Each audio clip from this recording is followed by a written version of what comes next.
Donc sur l'euro-dollar, on peut utiliser les Fibonacci pour avoir la correction. Oui, pour avoir une correction sur l'euro-dollar, tu peux utiliser les Fibonacci. Donc les Fibonacci, bon, j'en avais déjà parlé plusieurs fois. Les Fibonacci, ça peut être intéressant. Ça peut être intéressant parce que, en fait, c'est quand on a un mouvement qui est assez rapide, qui est assez grand, on peut placer des Fibonacci derrière. Donc en général, la correction, même sans placer de Fibonacci, la correction en général, elle vient à peu près à la moitié. Si c'est une correction, si c'est un retournement, dans ce cas, on vient corriger la totalité et même plus dans ce cas, si c'est un retournement. Mais si c'est une correction, on ne peut pas savoir à l'avance si c'est un retournement ou si c'est une correction. La différence, c'est que le retournement, il continue et la correction, elle s'arrête à la moitié, souvent. Donc sur le Fibonacci, en fait, ce qu'on fait, c'est qu'on le trace du plus bas au plus haut et ensuite, on vient chercher la moitié. Alors, ce qui se passe, c'est qu'on a le niveau des 0,5 qui est à peu près à la moitié. On a le niveau des 0,618 qui est à peu près aux 3 quarts ici. Et on a le niveau des 0,38 ici qui est à peu près à un tiers. Donc, c'est les niveaux de Fibonacci. Et donc, ça correspond au niveau de résistance et de support qu'on peut avoir, surtout sur une correction. Donc, ici, finalement, d'après les Fibonacci. En fait, ça nous donne ici, je trouve que dans cet exemple, ça nous donne pas plus d'infos parce on sait déjà qu'il va y avoir une correction juste d'après le cours à mon avis et on sait déjà qu'on va viser à peu près la moitié. Mais ici, on visera voilà, ça nous donne le niveau des 0,5 qui est ici et la correction, elle a lieu entre les 0,38 donc ce niveau et les 0,61 donc 0,62 ici, ce niveau. Donc ça veut dire que la correction, elle va arriver soit jusqu'ici, sur lequel on est déjà, soit jusqu'ici. Donc elle va s'arrêter entre ces deux niveaux. Si c'est une correction, si c'est un retournement, on peut aller beaucoup plus bas. Et à mon avis ici, sur l'euro-dollar, ça peut être un retournement. Pourquoi? Parce que on a une tendance long terme qui est baissière. On a une tendance long terme. On est baissier en fait depuis 2018. Depuis début 2018, on est baissier. Donc ça peut être intéressant et donc on vient s'intégrer là-dedans. Donc il y a peut-être une baisse à venir. En tout cas, on ne peut pas savoir si c'est une correction ou si c'est un retournement. Il y en a qui sont haussiers sur l'euro-dollar. En tout cas, pour le moment, on part à la baisse, c'est ce qu'on voit. Et la baisse peut potentiellement continuer. Donc, dans un premier temps, c'est une correction. Donc, si c'est une correction, oui, on peut placer un Fibonacci, mais pas forcément, c'est pas obligé.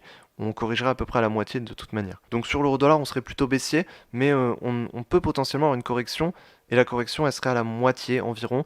Donc, entre 38, donc ce niveau-là, et à peu près ce niveau-là. Tu vois que ça correspond aussi à des niveaux de prix. Les niveaux de Fibonacci correspondent toujours à des niveaux de prix, en tout cas souvent. L'euro-dollar, du coup, on peut dire qu'il est en correction. Oui, finalement, on peut dire qu'il est en début de correction. On a une accélération, puisqu'en fait, ici, on avait deux possibilités. Soit, ici, voilà, on avait un niveau de résistance sur lequel on rebondissait, on avait un niveau de support ici, et en fait, soit on partait dans des mouvements comme ça, et puis on partait dans un range, la création d'un range, soit on partait plutôt dans une cassure du niveau plus bas et ensuite dans un mouvement plutôt à la baisse. Donc ce qui s'est passé, c'est qu'on est parti plutôt dans un mouvement baissier et donc potentiellement ça peut continuer. Donc voilà. Donc du coup ta question, bah, qu'est-ce que les ranges? Qu'est-ce que les ranges? En fait, un range c'est quand on a deux niveaux et puis qu'on stagne comme ça entre les deux. C'est ça un range. Un range, c'est quand on a deux niveaux, donc un niveau de résistance et un niveau de support, et qu'on stagne entre les deux. Par exemple, ici, on a un range, ici, voilà. On a un range, on avait le niveau des 1,10 et on avait le niveau des 1,08 à peu près. Donc 1,07, 1,075, 1,08 à peu près, donc ce niveau. Et on voit qu'on stagnait entre ces deux niveaux. Donc ça, c'était un range. Donc il y a des ranges qui sont bien dessinés, il y a des ranges qui sont moins bien dessinés. Ça dépend. Ça dépend des paires. Sur euro-dollar, ici, on avait un range qui était plutôt bien propre, entre 1,10 et 1,08, qui était un range plutôt propre, plutôt assez clair. Par exemple, sur USD CAD, on a eu un range récemment, ici. On a eu ce range-là qui était plutôt bien dessiné, qui était plutôt clair, et qui vers la fin commençait à s'affaisser petit à petit, qui commençait à partir plus vers le bas. On voit que petit à petit, c'est un range, mais qui commence à partir plus vers le bas. Donc là, du coup, on a eu une cassure suite à ça, on a eu une cassure et donc une accélération à la baisse, et ensuite une correction de l'accélération, qui peut venir à la moitié aussi, par exemple. Donc d'ailleurs sur USDCAD on peut aussi très bien revenir à la moitié et on pourrait aussi très bien placer un Fibonacci ici comme ça. Voilà, placer un Fibonacci comme ça pour à peu près chercher la moitié du mouvement. Bon là on est à peu près déjà à la moitié, mais on pourrait aussi faire quelque chose comme ça. Et c'est valable aussi sur le long terme. Par exemple ici, sur toute cette hausse, on pourrait aussi placer un Fibonacci finalement comme ça pour chercher à peu près les niveaux de correction.